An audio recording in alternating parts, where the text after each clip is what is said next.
We want to simplify the given trig expression to a single trig function. And we'll take a look at two methods for simplifying this expression. We're given the expression the quantity cosine x minus sine x divided by the quantity 1 minus tangent x.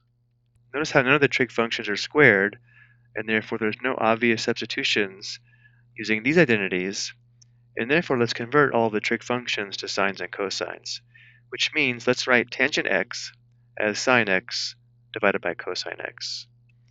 So this is equal to the quantity cosine x minus sine x divided by the quantity 1 minus sine x divided by cosine x. Notice now we have a complex fraction. One way to simplify a complex fraction is to multiply the numerator and denominator by the least common denominator of all of the fractions. Because we only have a single fraction here, let's multiply the top and bottom of the complex fraction by cosine x to simplify this complex fraction.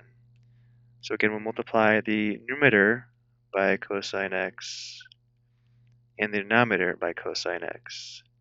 This is the LCD of all the fractions, or in this case, this fraction here. Essentially what we're doing is multiplying by cosine x over cosine x, which is equal to 1. In the numerator, we would have cosine squared x minus cosine x sine x. In the denominator, we would have cosine x, and notice how for the next product, a factor of cosine x simplifies out, we just have minus sine x. It doesn't look much simpler, but notice how there's no longer any fractions on the top and the bottom, and also the numerator factors. Let's factor out the common factor of cosine x from this difference. So we'd have cosine x times the quantity cosine x minus sine x divided by cosine x minus sine x. In this form, notice how the numerator and denominator share a common factor of cosine x minus sine x, and therefore this simplifies to 1, leaving us with the single trig function of cosine x. So this would be one method to simplify the given trig expression. Let's look at a second method. Let's start again here where we substituted sine x divided by cosine x for tangent x. Instead of multiplying the top and bottom by cosine x, let's find this difference in the denominator, which means we'd have to obtain a common denominator. So let's write 1 as cosine x over cosine x.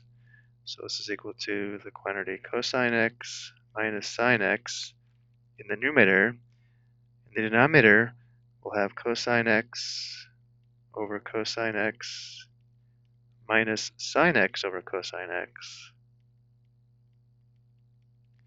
Now we can find this difference because we have a common denominator. The numerator on top is going to stay the same. We have cosine x minus sine x. This difference is going to have a denominator of cosine x, and the numerator is going to be cosine x minus sine x.